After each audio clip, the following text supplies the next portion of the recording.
Assalamualaikum warahmatullahi wabarakatuh. Pemirsa Ruqyah yang dirahmati Allah Subhanahu wa Ta'ala. Ajakan menuju kesesatan yang dilakukan oleh setan dan jin terhadap manusia dibuat oleh mereka dengan berbagai cara. Tujuannya tak lain agar manusia terlepas dari garis ketauhidan kepada Sang Pencipta yang Maha Esa. Seperti yang terjadi dengan Agus Setiawan. Anak pertama dari 4 bersaudara ini menyampaikan bahwa ia selalu didatangi oleh makhluk-makhluk gaib yang kerap meniru penampilan ulama. Berpakaian serba putih hingga mengenakan sorban. Semua itu terjadi setelah Agus mempelajari ilmu aji kesaktian dan kekebalan. Karena saudaraku Agus telah melepaskan kalian. Di usia saya 16 tahun, saya mulai belajar ilmu-ilmu bela diri, Pancak-silat, segala macam ilmu-ilmu ritual yang segala macam ada di kehidupan. Nah, sebagian saya mencari ilmu yang jimat-jimat segala macam, datang ke setiap keramat, setiap penjara semuanya saya datengin untuk mencari jimat masalah macam itu. Dia mempelajari ilmu-ilmu kewalian. Ilmu-ilmu yang dipelajari para wali yaitu ilmu-ilmu karamah. Padahal jelas yang dipelajari ini bukan ilmu karamah, tapi ilmu yang menggunakan bantuan jin. Ini banyak masyarakat kita menganggap bantuan-bantuan jin ini sebagai karamah. Karamah adalah kemuliaan yang Allah berikan kepada orang-orang yang beriman, kemuliaan yang Allah berikan kepada orang-orang yang bertauhid kepada Allah Subhanahu wa Ta'ala, memurnikan tauhidnya, meninggalkan segala macam bentuk kesyirikan, kemudian Allah berikan pertolongan-pertolongan yang kemudian disebut karamah. Akan tetapi seiringnya waktu, Agus pun sadar.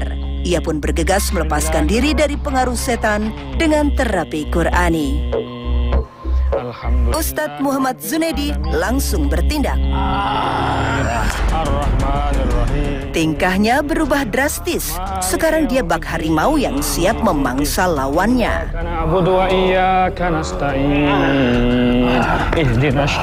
Merasa terancam, jin tersebut tidak mau kalah dan terus berusaha menyerang.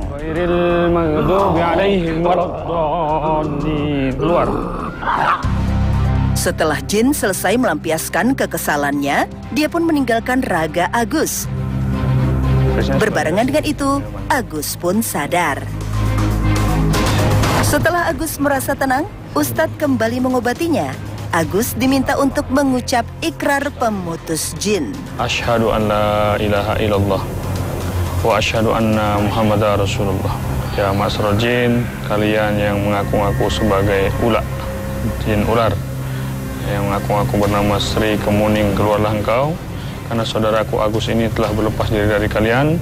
Ya, dia nggak mau lagi, bahkan dia mengharamkan tubuhnya dari kalian. A'udzu billahi samiil alim minasyaitonir rajim. Bismillahirrahmanirrahim. Allahu la ilaha illa huwal hayyul qayyum. La ta'khudhuhu sinatun wa la nawm. Lahu ma fis samawati wa ma fil ardh. Lagi-lagi Agus reaktif. Sekarang raga Agus bergerak menyerupai ular. Wala yuhituna bi syai'in min 'ilmihi illa bima syaa. Walaupun selalu menjadi sasaran jin, Ustadz tetap santai dan mencoba terus mencari celah untuk dapat mengembalikan ingatan Agus. Astagfirullahaladzim. Astagfirullahaladzim. Astagfirullahaladzim. Asyhadu an la ilaha illallah wa asyhadu anna Muhammadar Rasulullah. Pemirsa Ruqyah, Ustadz Zunaidi berusaha menyelipkan nasihat untuk Agus agar tetap kembali ke jalan yang digariskan Allah Subhanahu wa Ta'ala. A'udzu billahi minasyaitonir rajim. Bismillahirrahmanirrahim. Allahu waliyul ladina amanu yukhrijuhum minadh dhulumati ilan nur. والذين كفروا أولياؤهم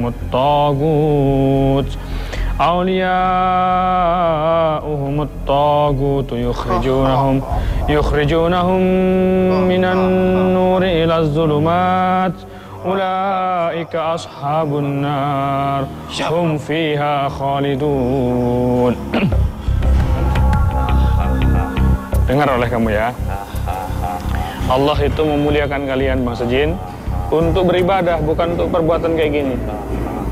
Nah, dengan perbuatan kamu ini, yang kamu dapatkan bukan kemuliaan tapi kehinaan.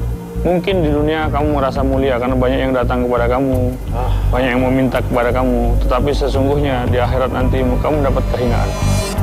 Ya, maka saya sarankan kamu taubat kepada Allah. Kamu sudah dengar nasihat saya?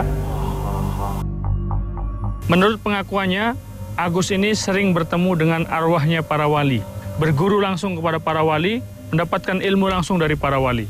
Yang jelas ini bukan waliullah tapi waliu syaitan.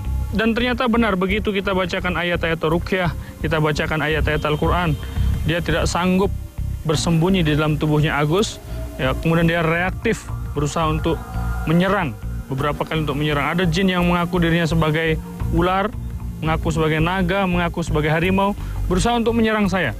Inilah khodam-khodamnya Agus yang selama ini datang membisikkan kepadanya, mengaku-ngaku bahwa dirinya adalah wali, mengaku-ngaku bahwa dirinya adalah arwahnya orang-orang soleh.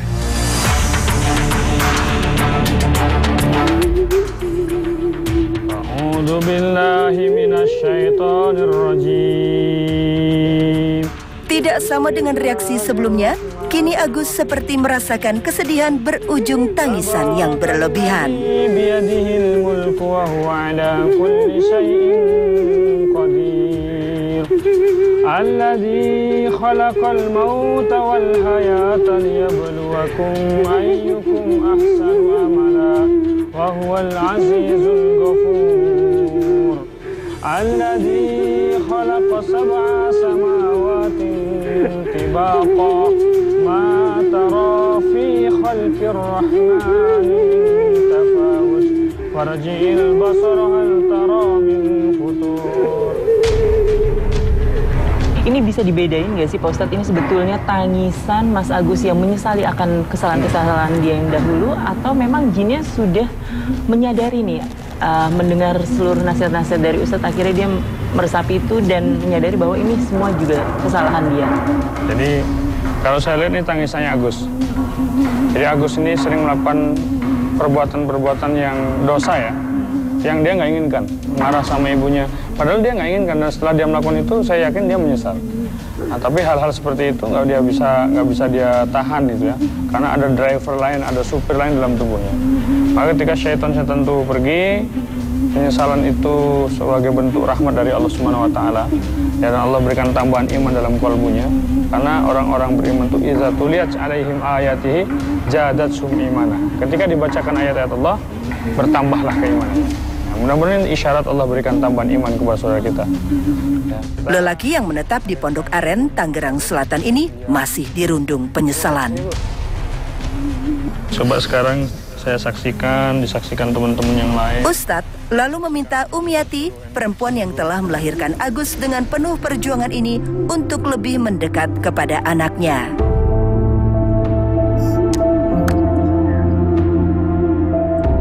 Setelah ibu dan anak ini berdekatan, Ustadz meminta Agus untuk memohon maaf kepada sang bunda. Kamu mengambil ilmu yang kagak benar.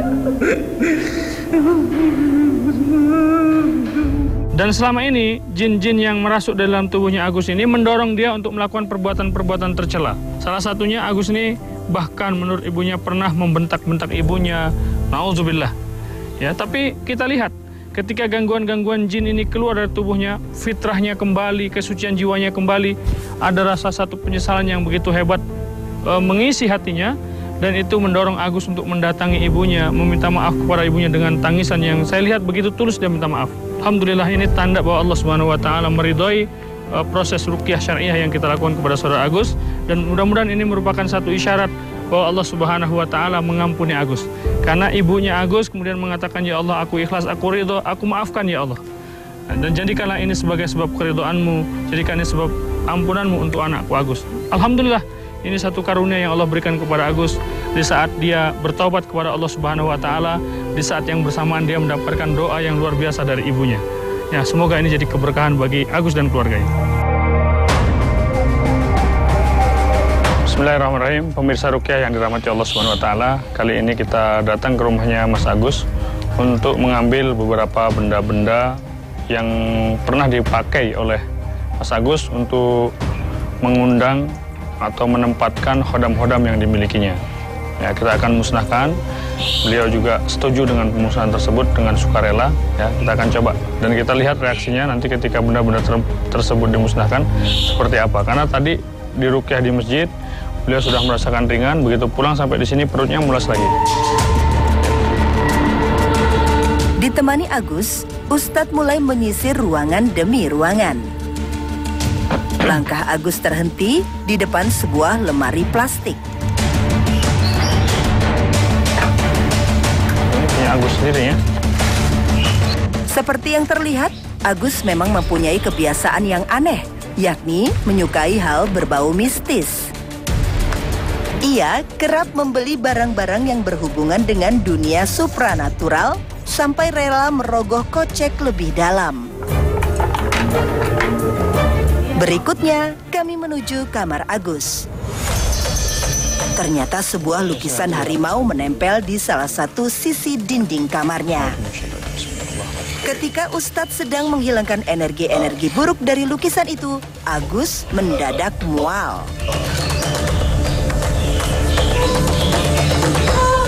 Tiba-tiba, ibu rumah tangga ini ikut dipengaruhi jin. Ya ma'saral jinni wal insi in istata'tum an tanfudhu min aqtaris samawati wal ardi fanfudhu la tanfuduna illa bisultan wa bi ayyi ala'i rabbikuma tukadziban yurshalu 'alaykuma ashwadun min narin wa nuhasun fala tantashiran.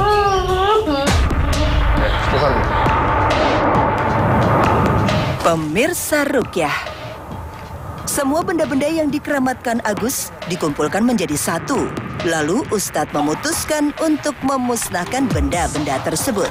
Ya, pemirsa Ruqyah, ternyata tidak hanya Mas Agus saja ya yang tersetrum oleh aura gaib yang selama ini bermukim di dalam benda-benda pusaka tersebut. Tetapi sang bunda pun juga ikut mengalami reaksi. Umiati terus bercucuran air mata. Tidak ada satu kata pun terucap dari bibirnya, pandangannya sayu dan menatap penuh sendu. Istighfar. Walaupun dalam hati nggak apa-apa, istighfar. Astagfirullahaladzim. Beda lagi dengan jin yang ada pada jiwa Agus. Walau tidak bisa berbuat banyak, tapi tatapannya terus mengarah ke pembakaran tersebut. Setelah semua benda-benda itu hangus terbakar, ikatan jin yang menjerat Agus dan Umiati lepas. Mereka pun telah pulih ingatannya. Bukan nasab ya, tetapi karena memang ritual itu dilakukan di rumah, maka bisa jadi mudorotnya bukan hanya mengenai Agus, tapi juga bisa mengenai adiknya, bisa mengenai orang-orang yang ada di rumah tersebut. Ketika setan sudah menguasai diri seseorang, maka setan akan merusak segala-galanya. Jadi insya Allah dengan proses ruqyah yang kita lakukan, dengan taubat sungguh-sungguh yang dilakukan Agus, ya gangguan jin ini akan hilang. Tetapi sangat tidak mustahil bahwa gangguan jin ini masuk kembali jika Agus tidak sungguh-sungguh meninggalkan semua itu. Maka gangguan tersebut supaya tidak datang lagi, gambar harimau itu dihapus, dibersihkan. Karena juga tidak boleh kita menyimpan lukisan-lukisan makhluk bernyawa dalam rumah kita.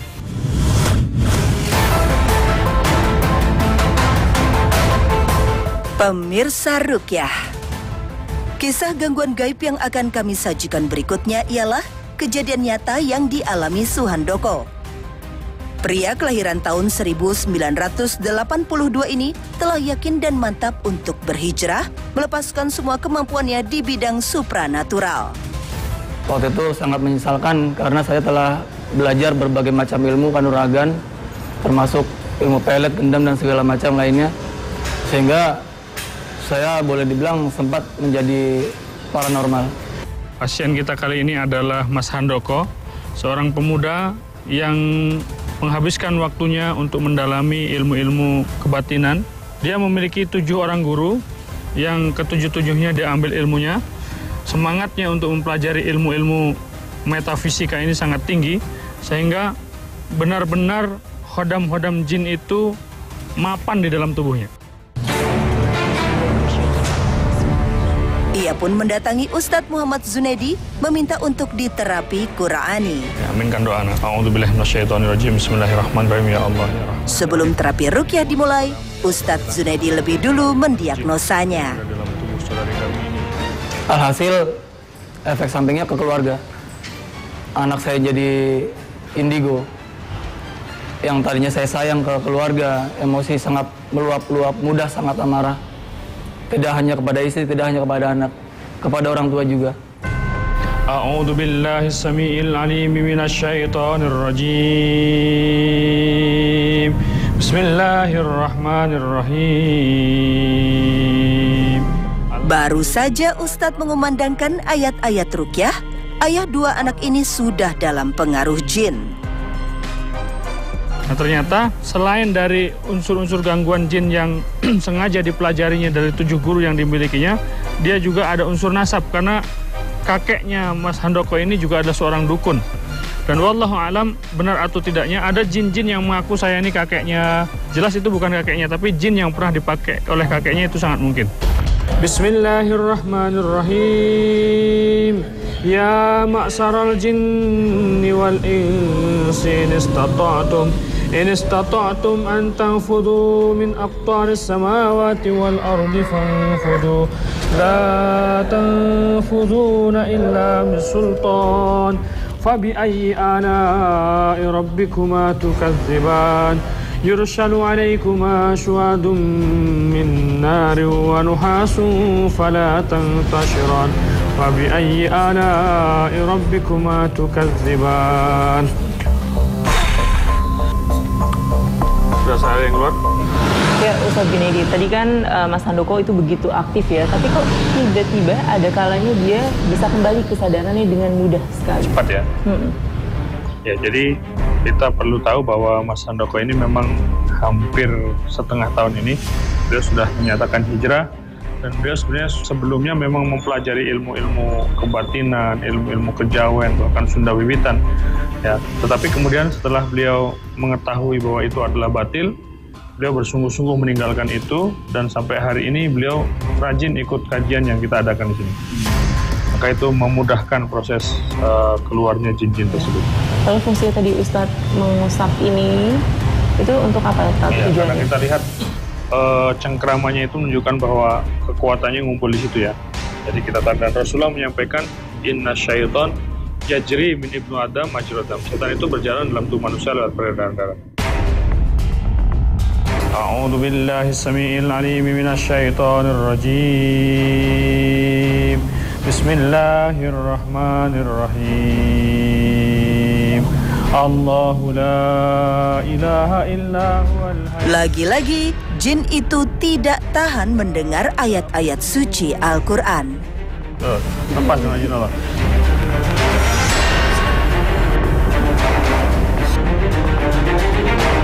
Melihat kesadaran Suhandoko ditawan dengan mudah oleh jin, Ustadz memutuskan untuk membuat air ruqyah. Minum. Setelah kalam ilahi dilantunkan, air itu lalu diminum Suhandoko. La ilaha illallah Muhammad Rasulullah. Ya mangsarul jin, keluarlah kalian. Meski jin itu mencoba terus mengambil alih kebebasan Suhandoko, Ustadz Zunaidi tetap mendakwahinya. Ngapain kamu tinggal di tubuh ini anak ini? Bentengi awak. Oh, bentengi badannya. Aku harap ngaji. Oh, kamu ngabdi di masjid sini juga boleh kok. Ya, ini kan Mas Handoko kan ngajar ngaji juga di masjid sini.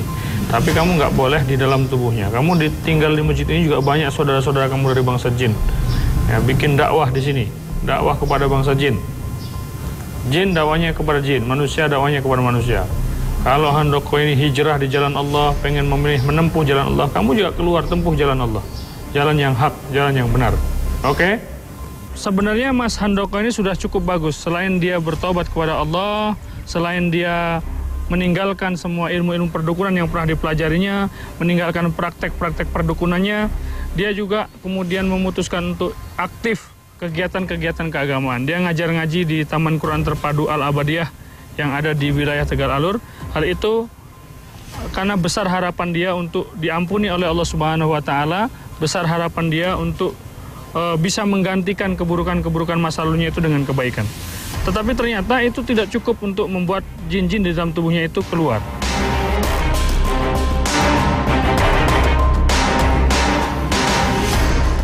Bismillahirrahmanirrahim. Allahu la ilaha illa huwal hayyul qayyum. La ta'khudhuhu sinatun wa la nawm. Lahu ma fis samawati wa ma fil ard. Ma dhal ladzi yashfa'u indahu illa bi'idhnihi. Ya'lamu ma baina. Tetapi kini perangainya berubah. Berbagai jurus pamungkasnya ditampilkan. Ilmihi illa bima syaa. Wasi'a kursiyyuhu as-samawati wal ard. Wa la ya'uduhu hifdhuhuma wa huwal 'aliyyul 'azim. Kenapa gangguan-gangguan jin ini begitu sulit untuk diusir dari tubuhnya? Karena ada satu kekuatan gaib yang terpola di dalam tubuhnya, sehingga membuat jin-jin ini sulit untuk dikeluarkan dari tubuhnya. Terpola lewat sebuah ritual yang dilakukannya, atau lewat ritual pengundang jin yang dilakukan dengan sadar.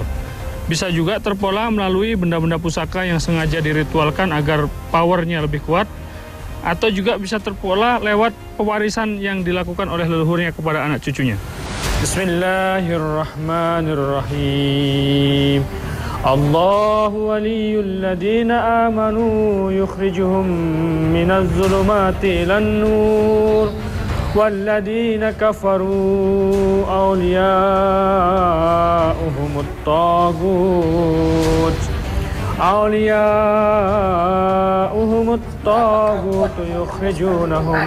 yukhrijunahum minan nuri ilaz zulumat. Pemirsa Ruqyah, akhirnya dengan ayat-ayat Ruqyah, kondisi Suhandoko sekarang mulai membaik dan raganya telah terkendali lagi. Alhamdulillah.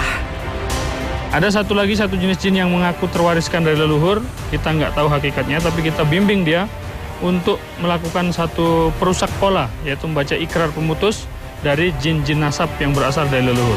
Dan alhamdulillah ternyata ikrar pemutus itu juga menjadi salah satu sebab mudahnya proses pengusiran jin dari tubuhnya Mas Handoko. Alhamdulillah semua terjadi karena izin Allah Subhanahu wa taala.